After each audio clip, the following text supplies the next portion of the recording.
hello friends hello बंधु बान्धवी সকল খবৰ ভালে আছে এডিআৰৰ যেটো এক্সাম হৈছিল এডিআৰ এক্সামত এটা সিস্টেম মানে বেলেগ হৈছে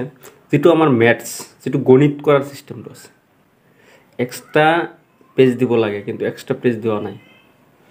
মানে আপোনালোকে ভাবি চাওক অংক কৰাৰ সময়ত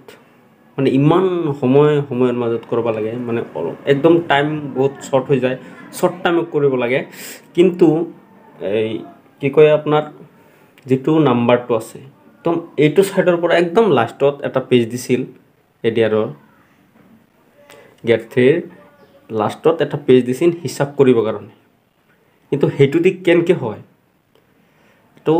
এক্সট্ৰা কে বেলেগ পেজ দিব লাগে এটা বা দুটা দিলেও হয় কিন্তু এক্সট্ৰা কে দিব লাগে আপুনি ইয়াৰ পৰা এনকে উঠাই এটো কি 2 4 5 6 এনকে মুখস্থ কৰি লৈ আৰু ইয়াতে এনকে লিখা লাগব ইয়াৰ পৰা উঠাই লৈ যায় আৰু ইয়াতে লিখা লাগব কিন্তু সময়টো এনেই বেকাৰ গল যদি সন্মুখত থাকলে বস্তুটো যেটো মানে এক্সট্ৰা পেজ দিয়ে তথাপিও মানে এটো চাই 2 4 5 6 7 প্লাস 12 এনেকে মানে ফটকে কৰিব পাৰি হুনকালে কৰিব পাৰি কিন্তু কেনা কাম কৰিল যে মানে একদম লাষ্টত পেজটো দিল একদম লাষ্টত পেজটো দিন আপুনি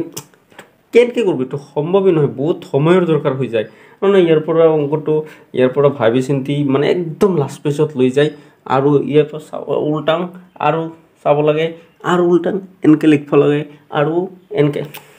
কেনকে হয় যিকিটা মানুহে মানে যি সকলে এইটো সিস্টেমটো বনাইছে তাহতো বুঝবা লাগছিল যে আমাৰ